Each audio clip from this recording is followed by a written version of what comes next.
Before we begin, before the first hole, before the first birdie, before the first indication that what was about to happen was even theoretically possible, let us establish something clearly. 10 shots. He was 10 shots behind the leader when he walked to the first tee of round 4. 10 shots is not a gap in professional golf. 10 shots is not a distance you overcome through persistence or brilliance or the gradual accumulation of one advantage over another. 10 shots is a conclusion, a mathematical statement of finality.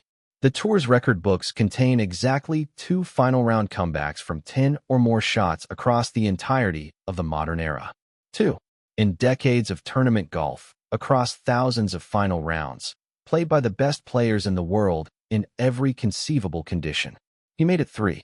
What follows is the account of how he did it. Hole by hole, decision by decision. The moments where it could have ended, where the rational mind, the probabilistic mind, the mind that reads leaderboards and does arithmetic and understands what 10 shots means should have intervened and said, "Enough. You have done something remarkable. Accept the respectable finish. Walk off with your head held appropriately high." His mind did not say that. Or rather, it may have said it, and he declined to listen. That decision, made somewhere between the 9th and 10th hole of a round 4 that had already defied every reasonable expectation, is the center of this story. Not the shots. The decision behind the shots. The choice, made in full awareness of the arithmetic, to keep going anyway. This is the greatest comeback you will ever see. We start at the beginning. The morning of round 4 had the quality that final round mornings have when the tournament is, for all practical purposes, decided. Not the electric, anything can happen tension of a Sunday with 4 players within a shot of the lead. The different kind of morning. The settled, slightly mournful energy of a competition whose narrative has already been largely written and is simply waiting for the afternoon to confirm it. The leader was a player of considerable form and formidable composure. He had built his lead over 3 rounds with the methodical, almost clinical efficiency of someone who had studied how to win tournaments and was now executing the curriculum. His lead was not fragile. His lead was not the product of others' errors. His lead was the honest output of 72 holes of excellent, controlled, professional golf. 10 shots. When the numbers are that clear, when the gap is that large, when the record books tell you that what would need to happen has happened exactly twice in the history of the game, the rational response, the professional response, is to play for pride, to play for position, to shoot the best number you can, finish as high as you can, take whatever ranking points the result produces, and direct your competitive energy toward the next tournament. That is not surrender. That is intelligent resource allocation. That is how careers are managed over the long arc of a season. He did not play for pride. He played for the tournament.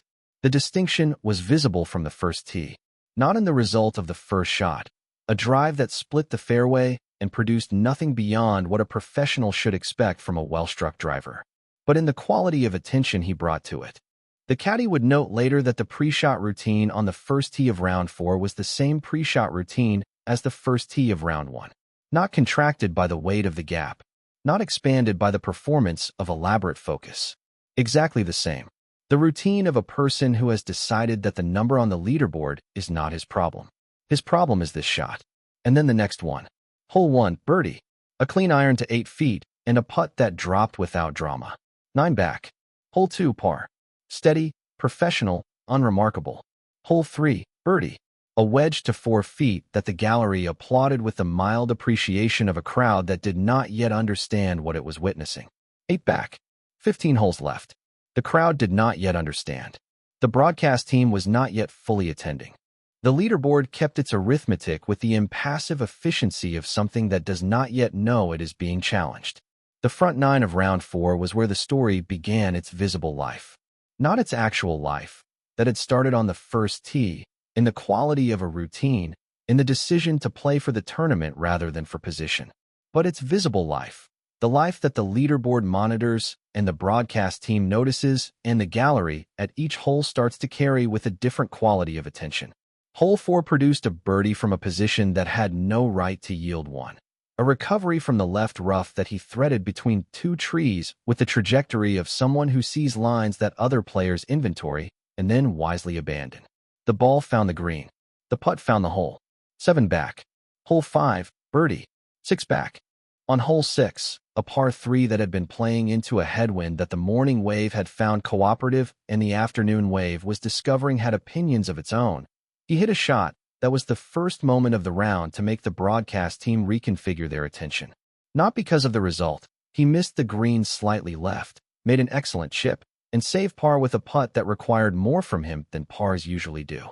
But because of the shape of the iron under those conditions. Because a player playing for position does not hit that iron. A player playing for position takes the club that takes the wind out of the equation and accepts wherever the ball decides to go. He took the club that fought the wind. He lost the argument narrowly.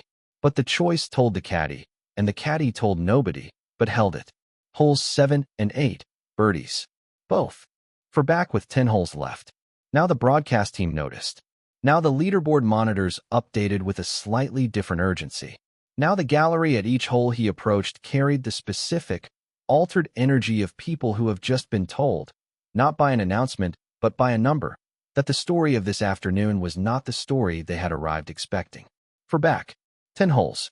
The leader, playing in the group ahead, received the information through his caddy with the particular silence of a man filing it away rather than reacting to it. He had a 4-shot lead. He had been building this tournament for 3 days. He was not going to restructure his approach based on a number that, while notable, still required a continuation of the extraordinary from behind and a deviation from the excellent in front. He was not wrong to think that. He was not fully right either. Hole 10 is where round 4 stopped being an interesting subplot and became the story of the day. Not because of what he did on 10, a par, made without drama after a tee shot that found the rough and a recovery that required more skill than pars usually demand. But because of what happened in front of him. The leader made bogey on 9, and then bogey on 10. Not collapses, not visible, dramatic unravelings of the kind that become cautionary footage. Simply 2 holes where the excellent, controlled golf of 3 days was replaced, briefly and consequentially, by golf that was merely good. Good was not enough this afternoon. The leader's 4-shot lead was now 2. The story had a new shape. The broadcast team, by hole 11, had completed its reorganization. The cameras that had been politely checking in on him every 3rd hole were now assigned with the full commitment of coverage that understands it is in the presence of something significant. The gallery had grown. Not the slow, organic growth of a crowd following an interesting storyline. The faster, more purposeful growth of people who have received information through their phones and are now moving toward the thing the information describes. Hole 11, eagle. A 2 that should not have been possible from where the drive landed. A second shot of such specific, deliberate commitment. Carrying a bunker that the percentage play avoided, aiming at a flag that the percentage play treated as a secondary concern, that the caddy, who had been carrying the private knowledge of this round's intent since the first tee, exhaled visibly for the first time all day. Eagle. Tied. Tied. The word moved through the course the way words move when they carry enough weight. Faster than a person walks, carried by phones and gallery whispers, and the specific acoustic phenomenon of a roar from one hole traveling to adjacent fairways, where players stop walking and look back. The leader heard it. He was on the 12th tee.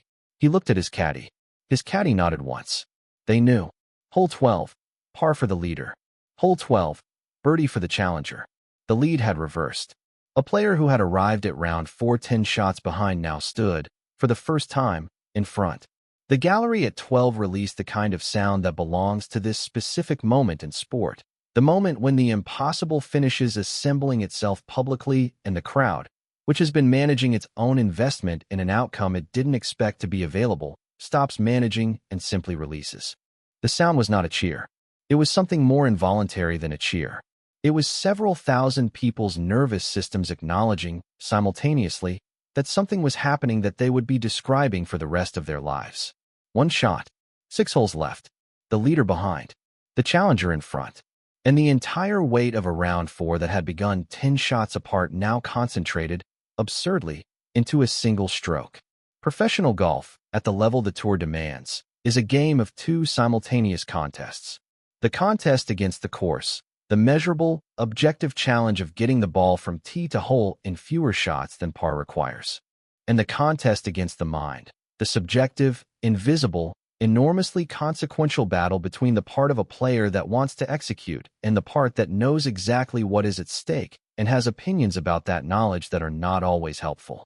The final 6 holes of round 4 were decided by the second contest. He had been managing his mind since the first tee, had been managing it across 31 holes of a comeback that had required, at every stage, the specific decision to attend to the shot rather than the gap, to treat the number on the leaderboard as irrelevant information rather than an instruction. He had made that decision successfully, repeatedly, for the better part of 5 hours. The question the final 6 holes asked was whether he could continue to make it when he was in front, when the pressure had shifted from pursuit to defense, when the weight that had previously belonged to the leader now belonged to him. Hole 13, par. Controlled, deliberate, a 2-putt from 30 feet that he managed without the extra time that pressure sometimes inserts into a routine. 14, par. The leader made birdie on 13, tied again, briefly, terrifyingly, and then bogeyed 14, and the one-shot lead was restored before the gallery at 15 had finished processing the tie. The leaderboard was moving in both directions simultaneously, which is the specific madness of a final round where 2 players are both pressing and neither is stable. Hole 15, birdie, 2 ahead. The birdie putt was 15 feet and broke more than he initially read, and he adjusted mid-routine, a small, decisive recalculation that his caddy later identified as the moment of the day that deserved more attention than it received. Not the eagle on 11. Not the drive that started the front 9 birdie run. The 15-foot putt on 15, where he stopped, reread, recommitted, and made it. The mechanics were excellent. But the willingness to stop and recalculate, to interrupt a routine under pressure rather than complete it incorrectly, was the act of a player who had achieved, in the final round of a comeback for the ages, a quality of present-moment awareness that most players pursue for entire careers and never fully reach. 16, par. 17, par. Each one made with the efficiency of someone who understands that the tournament does not require brilliance on every hole. It requires the right decision on every hole. Brilliance is a bonus. Correctness is the foundation. 18. 2 shots ahead. The par 4 that the course's designers had placed last, because last is where the largest weight belongs. He stood on the tee with the full knowledge of where he was. 10 back at the start of the day, 2 ahead with 1 hole left, the arithmetic of the morning transformed by 9 hours into something the morning would have called fiction. He hit the best drive of his week. The approach landed 12 feet from the hole. He made the birdie putt. He won by 3. In the scorer's tent, in the quiet minutes after the final putt, before the trophy presentation, before the interviews, before the managed public celebration of an outcome that was going to require more than a day to process, he sat with his caddy. They didn't speak immediately. 11 years of partnership had given them the particular luxury of being able to sit in a significant moment without needing to fill it. The silence was not empty. It was the silence of 2 people who were both, privately, doing the same thing, going back through the day, checking it, making sure it was real. It was real. The numbers were real. The record books would update. The third final round comeback from 10 or more shots in the modern era of professional golf would be logged alongside its 2 predecessors, and future players in impossible positions would be told about it by coaches who would use it as evidence that the arithmetic is not always the last word. In the press conference, asked what he was thinking when he stood over the birdie putt on 18 with a 2-shot lead, he gave an answer that surprised the room by being both simple and specific. Nothing about the lead, he said. I've spent all day not thinking about the lead. 10 shots this morning, which is also a lead, just the wrong direction. I've been ignoring leads all day. I wasn't going to start paying attention to them on the last hole. The room was quiet for a moment. The lead is just a number. The putt is the actual thing. And I knew the putt. I've made that putt 1,000 times. So I made it again. The greatest comeback you will ever see was not produced by ignoring the impossible. He knew the arithmetic. He knew the record books. He knew, with complete clarity, how unlikely the morning's starting position was to become the afternoon's winning position. He chose, hole by hole, shot by shot, putt by putt, to treat the likelihood as irrelevant information, to attend, instead, to the actual thing in front of him. The shot, the line, the weight of the putter through the stroke. 10 shots became 9, became 8, became 4, became 2, became 1, became tied, became 1 ahead, became 2 ahead, became 3. Not all at once. One number at a time. That is how the greatest comeback happens. Not in a moment. in 54 consecutive decisions to keep going, one shot at a time.